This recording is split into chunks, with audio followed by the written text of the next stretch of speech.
move to Malaysia with our next contestant, who was at school at Penang in Malaysia and is known to all as T, but unfortunately I have to say his full name, which is Thevesh Theva.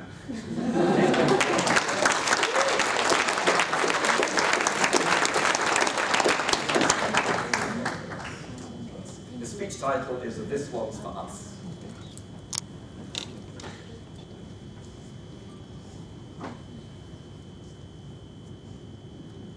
Distinguished guests, ladies and gentlemen, and a special flying kiss to my mom who has flown 6,600 miles to watch me.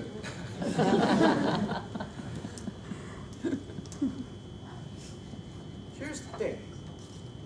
Once upon a time, I was in the shower contemplating the mysteries of the universe when a thought struck me. If the most powerful of our ideas, democracy, equality, world peace, are the most universal and pure, why do problems still exist? Why aren't people using these ideas? That's when I had possibly the most shocking realization of my entire life. People simply don't care. That is the sad truth. It's always happening in another country, in another state, or to my neighbor. But as long as it doesn't concern me, I'm just not bothered. But history has been created by people like Nelson Mandela, Martin Luther King Jr., Mother Teresa, who sacrificed their lives to make the best of ideas, not yours, not mine, but our greatest weapons.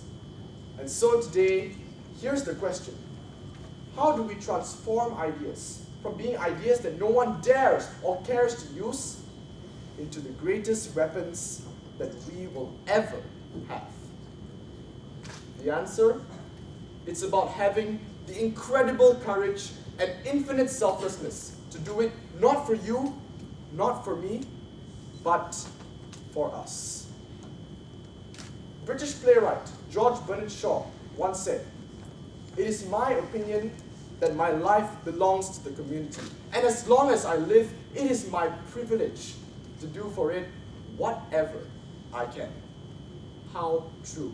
If there is a boy dying in Somalia of hunger, it is our problem, even though he is not our brother. If there is a girl in Afghanistan being oppressed by the military junta, it is our problem, even though she is not our sister. And if there are women protesting topless and everywhere around the world, that is our problem, even though they are not our wives. No matter what the problem is, there are no passengers on spaceship Earth. Each and every single one of us are members of the crew. Perhaps the one person that showed me this in everyday life was inevitably my mom. There my brother and I were stuck in the typical lunchtime Malaysian traffic jam on our way home from school, when a boy in a school bus just in front of us coolly put his arm out the window and flung a food wrapper into the road.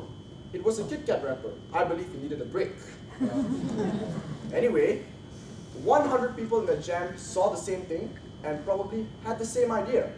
How I wish I could take that boy and spank some discipline into him. Guess what? My mom actually did it. She got down from the car, walked up to the bus, picked that wrapper up, and handed it back to him through the window saying, "I think you dropped something. Have a nice day."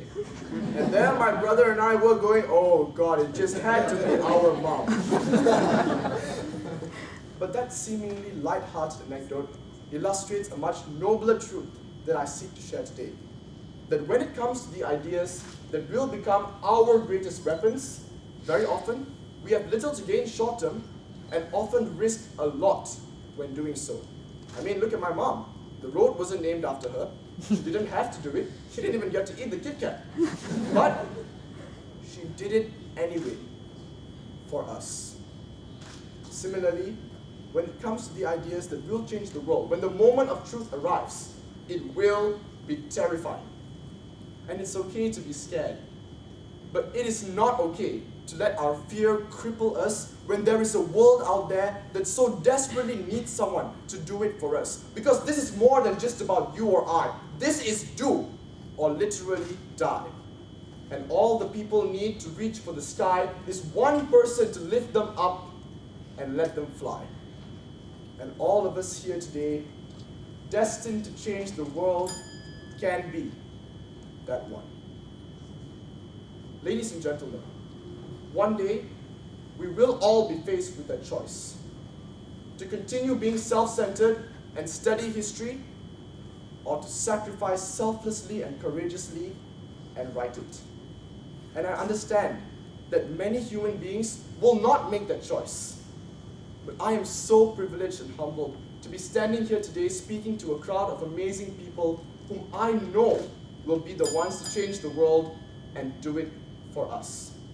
So if there is one message you take home today, be it the one of eternal courage and selflessness to use ideas as our greatest weapons, no matter what the cost, because this one is truly for us. And there will come a day when we no longer speak, but simply sneak to the other side of life's portal. But when we do it for us, our ideas on this side will make our lives immortal. Brothers and sisters, today, this one's for us. Thank you.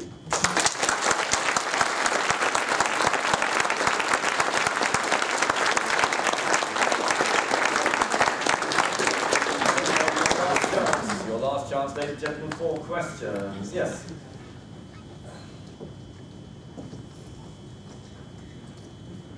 In your speech, you stated that people generally don't care. How, as a growing young citizen of the world, can you promote and encourage people to care? Thank you very much for your question, Kwabs. Much appreciated. As a person, I truly believe in the power of sound. And the fact that I cannot sing has long been established and accepted to my great heartbreak. So the one thing that I want to do in order to make that change is public speaking. There's a reason why each and every single one of the 54 contestants is here at the World Championships. We all share the same dream, and we know the problems the world faces. From my brother from Ghana, Jude, who told me about sanitation problems, to people in Hong Kong like Lucien, who told me about the lack of public welfare. We know the problems, and all of us are here to solve it. And if people don't care, that is the problem that we are going to change with our voices. Because no matter what the resources, no matter what we are, our voice is the one commodity that nobody can ever take away from us. And I am going to cure that. That's why I'm so passionate about public speaking, because I know that the power of voice will one day make people care and make people wake up and realize that this is for us and they have to start contributing. So to every teacher in school, whoever told me to stop talking in class, I'm very sorry. This boy is going to continue talking until the day he does.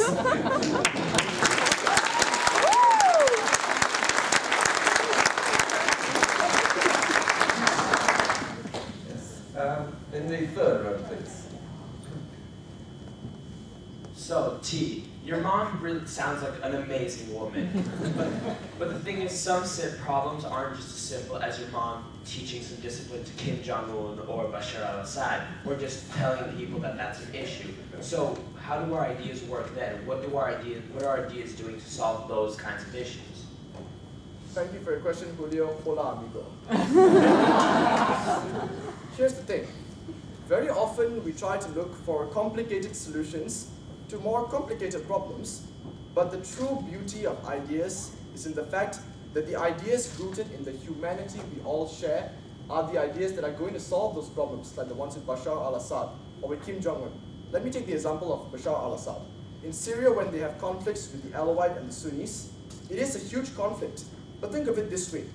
All of them are brothers in Islam. Yes, they are from different sects, but they are all united for a common cause. All it takes is for someone to start fighting and to say, you know what? We may have our differences, but let's make peace first and resolve the conflicts afterwards. I mean, whoever said that war had to come before a resolution, why can't the resolution come and prevent the war? So that idea of peace, which is one of the most simple and universal ideas in the world, is what is going to solve those problems. Because it doesn't necessarily have to be complicated. It It just has to be one idea that someone is willing to stand up for and use it, not just for individual gains, but for the entire world and the population at large. Thank you for your question.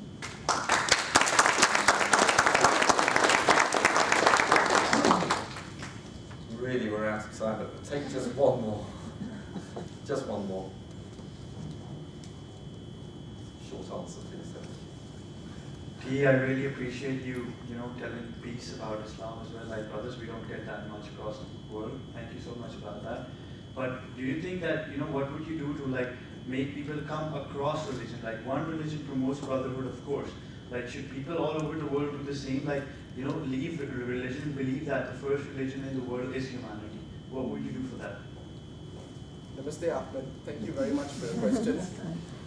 I do not believe that people ever have to sacrifice one thing to gain another.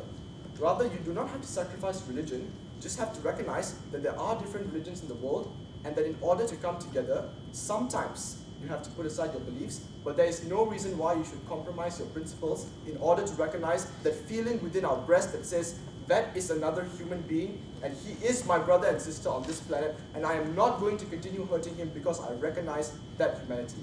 And that is something that despite our personal beliefs, no one can ever give up. Thank you.